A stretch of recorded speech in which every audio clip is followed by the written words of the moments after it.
जोहार, नमस्कार। धनबाद पुलिस, ये धनबाद के अधिकारी, धनबाद महकमा, धनबाद के जितने भी सरकारी महकमा है, शायद वो सेल कंपनी के आगे नतमस्तक है, सेल कंपनी के आगे झुक चुकी है। बात करना चाहते हैं धनबाद जिला के बलियापुर प्रखंड का आसनबनी गांव। आपको पता होना चाहिए, लगातार आप खबरों में देख रहे होंगे, समाचार पत्रों में देख रहे होंगे कि आसनबनी में सेल कंपनी जमीन अधिग्रहण कर रही है। लगभग 42 एकड़ जमीन अधिग्रहण करना है और अखबार के माध्यम से या न्यूज़ के माध्यम से आप देखिएगा तो आपको पता नहीं चलेगा। हम आपको स्पष्ट तौर पर बताना चाहते हैं कि लगभग आसनबनी में 80% लोग जमीन दे चुके हैं। आसनबनी के लोग, कालीपुर के लोग लगभग 80% 70% जमीन दे चुके हैं कंपनी, उनको मुआवजा भी मिल चुका है। बचे 30% जो लोग हैं वो लोग कहीं और में रहते हैं, कहीं और रहते हैं। जैसे मान के चलिए कोई पुरलिया में रहते हैं, कोई बिहार में रहते हैं, कोई हजारीबाग में रहते हैं। तो वो लोग को मालूम नहीं है कि आसनबनी में मेरा गांव है, हमको सेल कंपनी मेरा ज़मीन को ले रहा है। तो वैसे कुछ लोग हैं जिनको मालूम नहीं है, वो 30% 20% में आते हैं। और कुछ ऐसे लोग हैं जिनके ज़मीन काफ़ी ज़्यादा है आसनबनी में, वो लोग भी देने के लिए इनकार कर रहे हैं। और जो कुछ छोटे मोटे जिनके अमाउंट में जो जगह है वो लोग दे चुके हैं सेल कंपनी। और सेल कंपनी के ज़मीन जो मुआवजा दिए हैं, काफ़ी बड़ा रकम भी मिला है। आज जो घटना घटी है हम उस पर बात करना चाहते हैं। सेल कंपनी जमीन अधिग्रहण करने के लिए आई थी आसनबनी में और वहाँ पर पुलिस महकमा थी, बलियापुर के प्रभारी थे, सिंदरी डीएसपी मौजूद थे, बलियापुर सीओ मौजूद थे। और सीओ की मौजूदगी में ग्रामीणों के ऊपर लाठी चला है।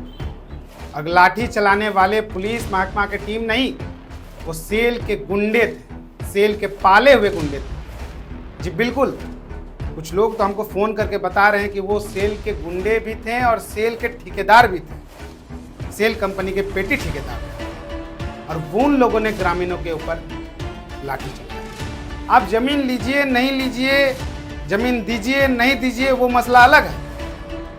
पुलिस चलाती लाठी वो अलग बात है, लेकिन सेल कंपनी आखिर किस कानून के तहत?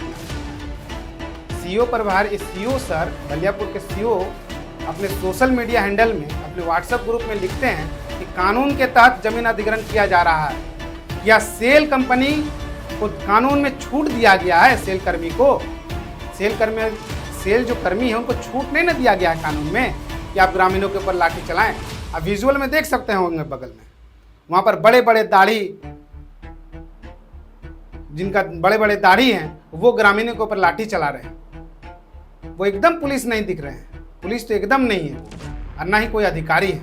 वो सेल के पाले हुए गुंडे हैं और वो पेटी ठेकेदार हैं जो ग्रामीणों के ऊपर, निहत्थे ग्रामीणों के ऊपर बर्बरता तरीके से उन पर लाठी चलाया गया है। आखिर किस कानून के तहत, हम सीओ सर से पूछना चाहते हैं, आखिर कौन से कानून के तहत आप सेल के गुंडे को छूट दिए हुए? और जो बलियापुर के प्रभारी हैं, जो कानून के रक्षक हैं, आखिर सेल के कंपनी इतने भक्षक कैसे बन चुके हैं? आखिर सेल को कौन छूट दिया? सेल के बड़े बड़े जो अधिकारी, और सेल के अधिकारी लोग कोई झारखंडी नहीं है। आपको लगता होगा कि सेल के अधिकारी लोग झारखंडी है, नहीं। आप देखिएगा तो हट्टे कट्टे साउथ के विलन हैं। जिस मूवी में आपको दिखाई मिलेगा, जो बॉलीवुड मूवी में या साउथ की मूवी में आपको दिखाई मिलता होगा विलन, वही विलन की रोल में आज सेल के गुंडे ने मारा। आप जमीन दीजिए नहीं दीजिए, मुआवजा मिले नहीं मिले, वो अलग मसला है। क्या मुआवजा मिला है नहीं मिला है, आप अधिग्रहण कीजिए नहीं कीजिए, वो अलग मसला है। लेकिन आज की जो घटना हुई काफ़ी निंदनीय है। आखिर सेल के जो पाले हुए गुंडे हैं, कौन छूट दिया? और आज की जो घटना है, आज यहाँ के जनप्रतिनिधियों से भी सवाल है। बलियापुर सिंदरी विधानसभा में आता है और सिंदरी विधानसभा में सिंदरी के विधायक से भी ये सवाल है कि आखिर सेल कुछ जमीन अधिग्रहण कर रहा है और उनके जो कर्मी जो लाठी चलाए हैं, आखिर इस पर आप एक शब्द क्यों नहीं बोल रहे हैं? जो सांसद ढुलू महतो कहते थे माफियाओं को भगाएंगे, आज एक लफ्ज सेल कंपनी के ऊपर, या कहें तो आसनबनी गांव में न आए हैं और न उनसे मुलाकात की है।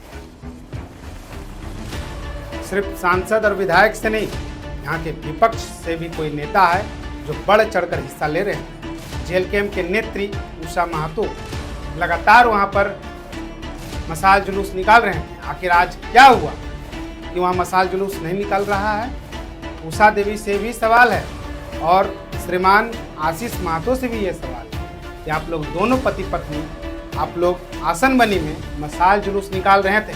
आखिर आज इतने दिनों के बाद आखिर क्या हो गया? तो जमीन अधिग्रहण हो रहा है तो वहाँ पर आप मशाल जुलूस नहीं निकाल रहे हैं या ग्रामीणों के साथ खड़े हो रहे हैं? विपक्ष के नेता और भी है भाजपा में भाजपा नेत्री तारा देवी भी है, उनसे भी सवाल है क्या आसन बनी में इस जो घटना हुई इसमें आपकी प्रतिक्रिया क्या है? जनप्रतिनिधि से तो सवाल है ही, साथ ही साथ अधिकारियों से भी है। जिस झारखंड में आदिवासी की सरकार है, जहां पर मूलवासी की सरकार है, जहां पर हेमंत सोरेन बार बार कहते हैं कि हम आदिवासी और मूलवासी की सरकार है, आखिर आसन बनी में कौन है? आसन बनी में भी आपके ही लोग हैं, वहाँ पर भी आदिवासी के ही लोग हैं, आदिवासी के ही जमीन जा रही है सबसे ज़्यादा, और आपके ही सरकार के आपके ही पदाधिकारी आज आपके ही लोगों को मार रहे हैं।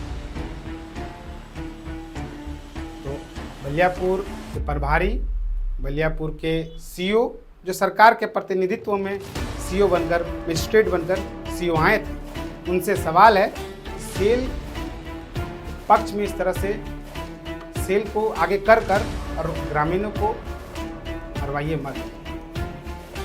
पुलिस लाठी चलाई है, पुलिस के कुछ लोग कहेंगे तो जो चौकीदार निकाले थे, जो झारखंडी लोग हैं, जो लोकल लोग हैं, जो चौकीदार निकाले थे, उनको ग्रामीणों से भिड़ाया जा रहा है। और जो बड़े बड़े अधिकारी हैं, जैसे सीओ हो गए, प्रभारी हो गए, डीएसपी हो गए, आपका भू अर्जन पदाधिकारी हो गए, वो लोग सड़क में एकदम खड़ा है। वो लोग ग्रामीणों से भिड़ने नहीं गए। ग्रामीणों से भिड़ने कौन गया है?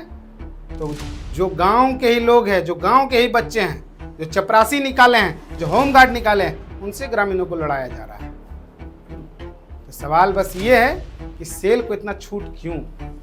क्या बड़ी रकम इन पदाधिकारियों को दिया गया है या सिर्फ पदाधिकारी ही नहीं, जनप्रतिनिधि को भी दिया गया है? विजुअल आप वीडियो देख सकते होंगे किस तरह से किस तरीके से ग्रामीणों को मारा जा रहा है, किस तरीके से पीटा जा रहा है। कैसा लगा वीडियो? कमेंट बॉक्स में बताइएगा। मैं भी मिलते हैं।